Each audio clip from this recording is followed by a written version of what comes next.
Ahora, ¿cómo se relaciona la estructura del suelo ya con las plantas? Entonces, la estructura del suelo va a ir definiendo la cantidad de agua que está disponible para las plantas, ¿no es cierto? Y este contenido de agua es independiente, por ejemplo, del contenido de agua que está presente en la atmósfera en el sentido en el que constituye un reservorio de agua para las plantas. En el caso de los páramos o superpáramos, por ejemplo, esto es súper importante porque a veces ustedes ven, ¿no es cierto?, que parecería que no llueve durante 15 días, 3 semanas, y uno se pregunta cómo es que realmente las plantas pueden sobrevivir en estos lugares, porque uno sí encuentra plantas, y es justamente porque hay una gran cantidad de agua almacenada, ¿no es cierto?, en los poros que están presentes en el suelo. Ahora, cuando el suelo, ¿no es cierto?, está en esta fase que se conoce como esta fase de capacidad de campo, ¿no es cierto?, nosotros tenemos que casi todos los espacios que están presentes en el suelo están ocupados por agua, ¿no es cierto?, sin llegar a que sea un suelo completamente anegado, ¿no es cierto? En el momento en que hay una planta, ¿no es cierto?, las raíces ya empiezan a absorber el agua del entorno inmediato y se van creando, ¿no es cierto?, estos espacios que ya van a estar llenos de aire. Y entonces esto genera nuevamente más espacios que pueden ser llenados otra vez por agua que va a venir desde espacios más grandes y va a ocupar estos espacios justamente por flujo en masa. Ahora, cuando el suelo es un suelo extremadamente seco, el agua que está presente en el suelo por las características de adición del agua, ¿no es cierto?, va a estar fuertemente pegada a las partículas de suelo que están presentes y entonces esto acelera que el agua no pueda ser captada por las raíces, ¿no es cierto? Y cada vez estos espacios de aire se vuelven más importantes alrededor de las raíces, incluso pudiendo llegar hasta el punto este de marchitez para las plantas. Entonces, la cantidad de agua en el suelo va a definir, ¿no es cierto?, el tipo de plantas que pueden crecer y definir si estos suelos son idóneos para sostener a las plantas, ¿no es cierto? Entonces, tiene que haber siempre un juego entre la cantidad de agua que está disponible y esta siempre va a oscilar entre la capacidad de campo y este punto máximo eh, previo a la marchitez, ¿no es cierto? Entonces, hay suelos como los suelos arenosos, por ejemplo, en donde realmente las plantas no pueden llegar a captar el agua está fuertemente adherida a las partículas de arena, por ejemplo, pero hay suelos como los suelos arcillosos, ¿no es cierto?, donde estos suelos tienen un alto potencial mátrico, son suelos donde hay mucha agua, pero en este caso es tanta agua que esta agua, que es el agua gravitatoria, ya no es tampoco un agua que está disponible para la planta porque justamente no es aprovechable, es agua que está libre, presente en todos los espacios. Siempre tenemos que estar en un suelo donde el agua esté cercana a este valor de capacidad de campo para que sean suelos en los que las plantas pueden utilizar este recurso agua de manera mucho más óptima. ¿Cómo van a adquirir las plantas el agua que está presente en el medio? Gracias a las raíces, pero sobre todo gracias a los pelos radicales. El sistema de raíces, ¿no es cierto?, va a ser la parte de la planta que va a sujetar a la planta al sustrato, pero también su siguiente función es la de conseguir agua. El agua va a penetrar, ¿no es cierto?, a la planta a través de la raíz, pero más específicamente a través de los pelos radicales, que son estas proyecciones que ustedes ven aquí. Estos pelos radicales lo que hacen es aumentar la cantidad de superficie disponible que está en contacto con el suelo, aumenta el volumen, ¿no es cierto?, de la planta eh, en contacto con el suelo y la superficie puede llegar a aumentarse hasta en un 60%. Ahora, si ustedes se fijan en esta fotito de aquí, no toda la raíz está cubierta de pelos radicales. Ustedes tienen, ¿no es cierto?, la zona de crecimiento y la zona de división más la zona de elongación son zonas en donde casi no hay pelos radicales. Estos empiezan a aparecer justamente ya en la zona de diferenciación, que sería esta de aquí.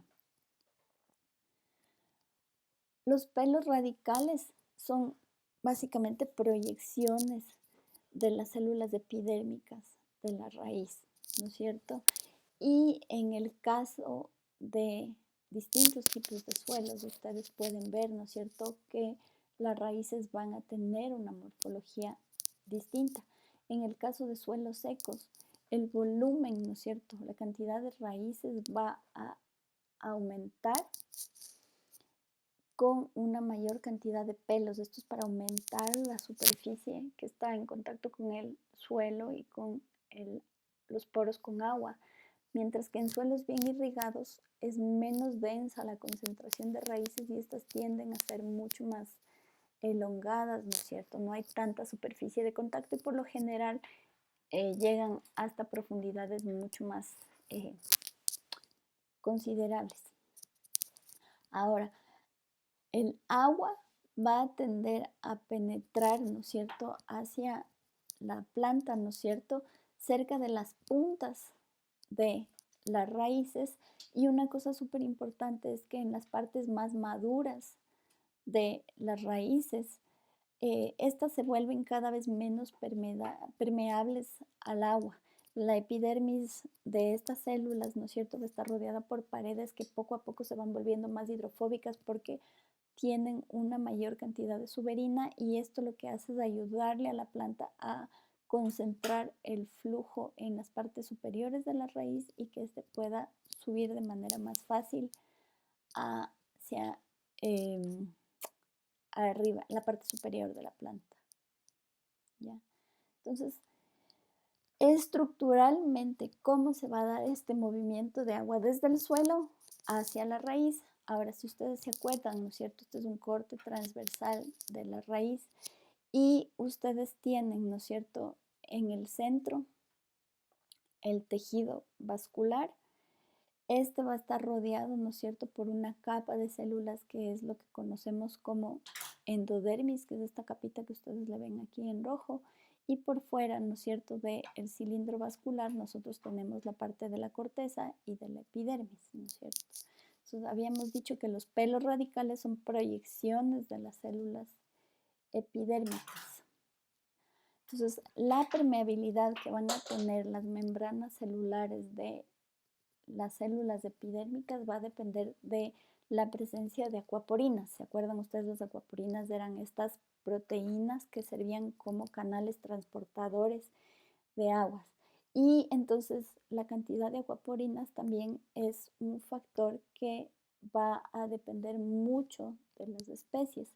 Está dado por la regulación de la expresión de los genes que sintetizan las acuaporinas y entonces va a haber plantas que genéticamente son más susceptibles a marchitarse o que para evitar esto justamente van a compensar con sistemas de raíces mucho más amplios, más desarrollados. Entonces, ¿cómo va a ingresar el agua? El agua puede ingresar por distintas vías. La primera es esta que ustedes ven en azul, que es la ruta marcada con el número 1, que es la ruta apoplástica. En este caso, ¿no es cierto?, la absorción de solutos va a ocurrir a través de las paredes de los pelos radicales que son afines al agua, son hidrofílicas, y entonces el agua va a transitar, ¿no es cierto?, por las paredes de todas las células y por los espacios intercelulares. En ningún momento el agua cruza una membrana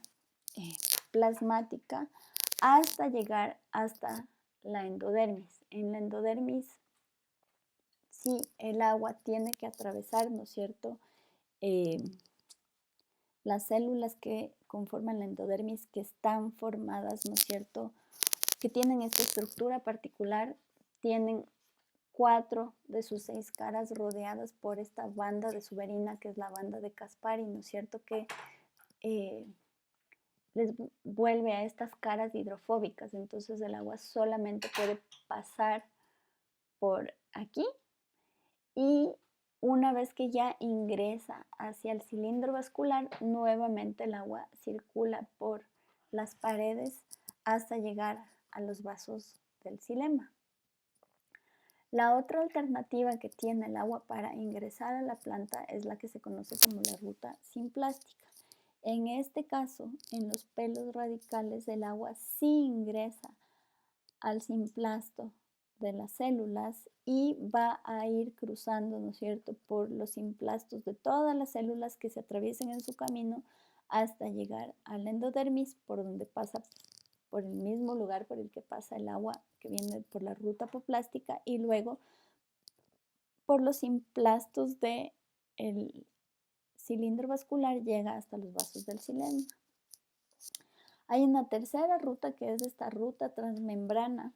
Esta ruta transmembrana hace que a medida que el agua ingresa a la célula por la parte del apoplasto, ¿no es cierto?, poco a poco esta agua empieza a ingresar a los protoplastos, ¿no es cierto?, de las células de la epidermis, y finalmente, ¿no es cierto?, ingresa a la endodermis, otra vez utilizando una vía simplástica.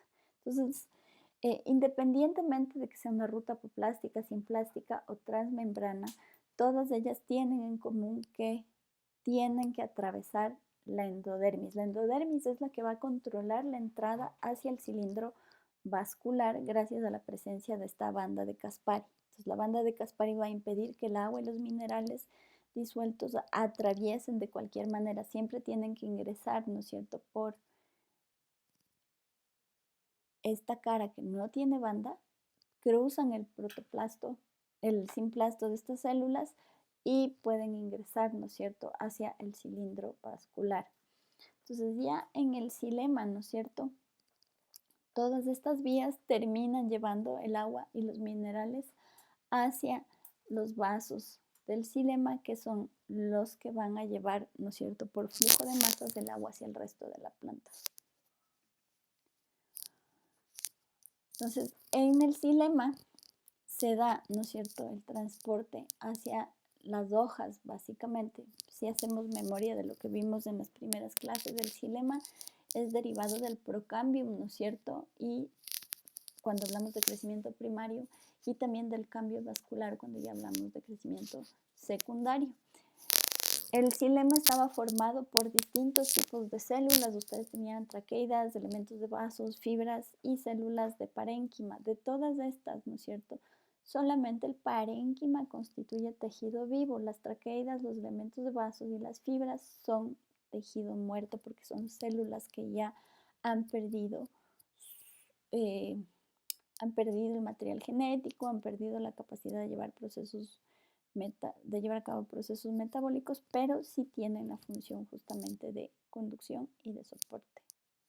Entonces, las traqueidas son estas células mucho más largas que están presentes en el xilema. Son células muy delgadas, en realidad tienen alrededor de 30 micras y se caracterizan por tener estos extremos puntiagudos y una pared secundaria gruesa. Aparte de las traqueidas, del xilema también tiene estos vasos del xilema. Estas son células mucho más cortas que van a tender a apilarse una sobre otra, como unos legos.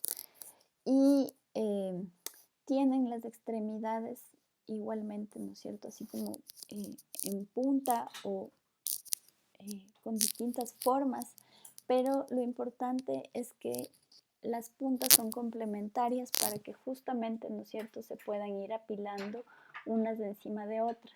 ¿Cómo son complementarias las puntas? Las puntas no son complementarias solamente en cuanto a su forma, pero también en cuanto a las perforaciones que tienen presentes en los extremos. Entonces aquí ustedes tienen una perforación simple, es un solo agujero, pero hay perforaciones más complicadas con patrones distintos, como estas que son compuestas, que están aquí.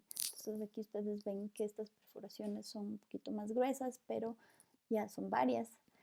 El diámetro de los vasos del xilema es variable, puede variar desde 20 micras, pero puede llegar a tener incluso hasta 700 micras. Entonces son conductos mucho más gruesos, y al ser conductos más gruesos, tienen un flujo mucho mayor. Si se acuerdan lo que vimos en las primeras diapositivas de esta clase. Además de las traqueidas y de los vasos del xilema, ¿no es cierto? En el xilema también tenemos fibras y en este caso son células largas y delgadas con una pared celular bastante gruesa, y estas son las que cumplen la función de soporte en el xilema. El último tipo de células del xilema son justamente estas células parenquimáticas. Este es tejido vivo y son células en realidad bastante pequeñas si ustedes las comparan, ¿no es cierto?, con los vasos o con las fibras, y se encargan de almacenar almidón, otros materiales, pero también se encargan del transporte, no en la dirección, ¿no es cierto?, hacia arriba, hacia abajo de la planta, pero el transporte lateral entre las células del xilema.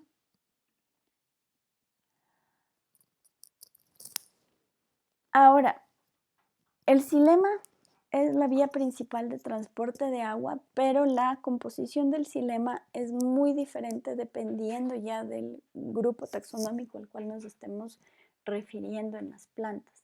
Si hablamos de las gimnospermas, o sea, las coníferas y sus plantas afines, en este caso solamente vamos a tener xilema formado por traqueidas, como las que ustedes tienen aquí. Estas tienen, ¿no es cierto?, la estructura que ya hablamos, son delgadas, ¿no es cierto? Y aquí las perforaciones van a ser bastante complejas, ¿ya?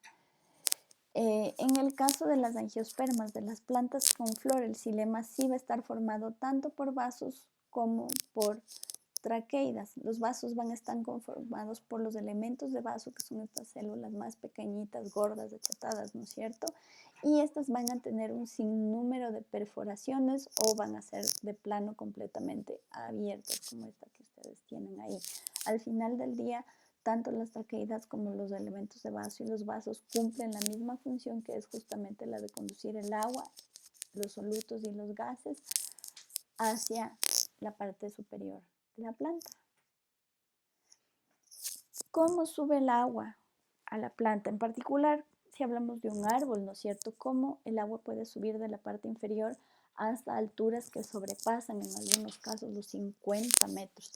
Si consideramos que justamente para que una molécula de agua pueda llegar a la parte superior en un árbol de 100 metros, nosotros necesitaríamos una presión de 3 megapascales para que pueda llegar. Entonces, ¿cómo ocurre esto? Ocurre mediante bombeo, como habíamos hablado en un inicio. En realidad, no tanto.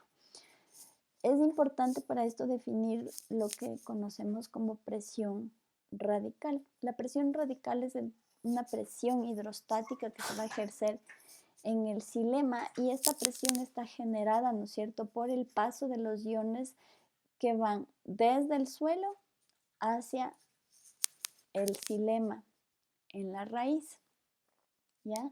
Entonces, esta presión radical es una fuerza, ¿no es cierto?, ejercida por este gradiente de iones, ¿no es cierto?, que son captados en los espacios del suelo hacia el interior. Entonces, en este caso, la concentración de iones, ¿no es cierto?, va a ir aumentando a medida que llegan al xilema, y entonces en el xilema este aumento en la concentración de iones va a reducir el potencial hídrico de la solución que está presente en el xilema. Entonces, al reducir este potencial hídrico se genera un gradiente, y entonces el resto de agua va a ingresar básicamente por ósmosis al xilema, tratando de equilibrar las concentraciones, y esto genera una presión positiva que puede empujar el agua hacia arriba.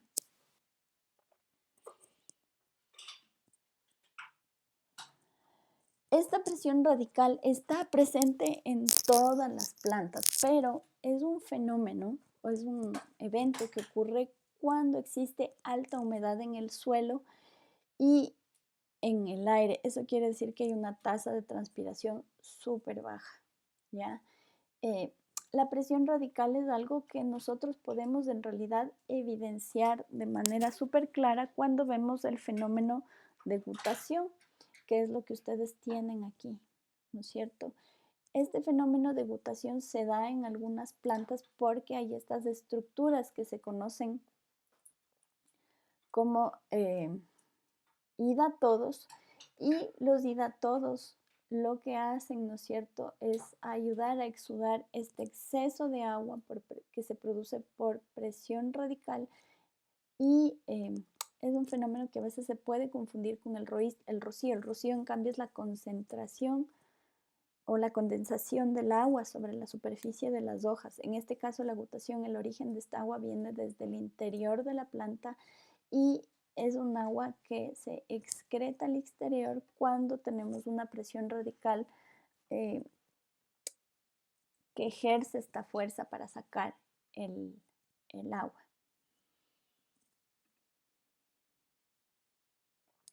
De todas maneras, la presión radical no es suficiente para bombear, si se puede decir así, el agua hacia las partes superiores de la planta. Entonces, ¿cómo sube el agua desde las raíces hasta las hojas? ¿Sube por capilaridad?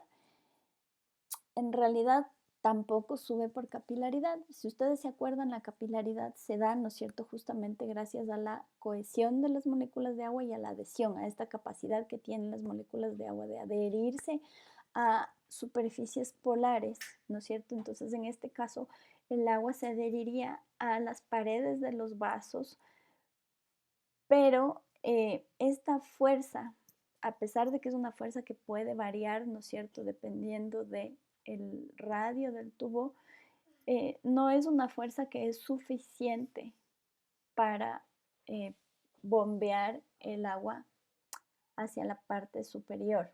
Entonces, en realidad es una combinación de adhesión, cohesión y tensión dentro de los vasos del xilema. O sea, son todas estas fuerzas juntas combinadas lo que va a provocar que el agua suba desde la raíz hacia la parte superior de la planta. Entonces, en este caso, la primera fuerza que interviene es la fuerza que se genera por transpiración. La transpiración que se produce en la cara de las hojas, ¿no es cierto?, hace que algunas moléculas de agua por los estomas salgan, ¿no es cierto?, hacia la atmósfera. Por cohesión, al salir una molécula de agua, esta va a jalar, ¿no es cierto?, a todas las moléculas de agua que tiene en el ambiente circundante, y entonces la transpiración provoca que una columna de moléculas de agua, ¿no es cierto?, salga hacia el medio exterior, sea jalada hacia el medio exterior. Ahora, ya en el xilema, ¿no es cierto?, estas moléculas de agua que son jaladas hacia arriba están pegadas hacia las paredes, ¿no es cierto?, de los vasos del xilema. Entonces, esta cohesión genera una fuerza que ayuda a que las moléculas, ¿no es cierto?, sean jaladas con más facilidad y que esta fuerza continúe, ¿no es cierto?, hacia las raíces. Entonces, aquí funciona también, ¿no es cierto?, el gradiente de potencial hídrico que hay entre el suelo, la planta y el aire para combinar, ¿no es cierto?, estas tres fuerzas y permitir que el agua sea llevada, ¿no es cierto?, desde las raíces hacia las hojas.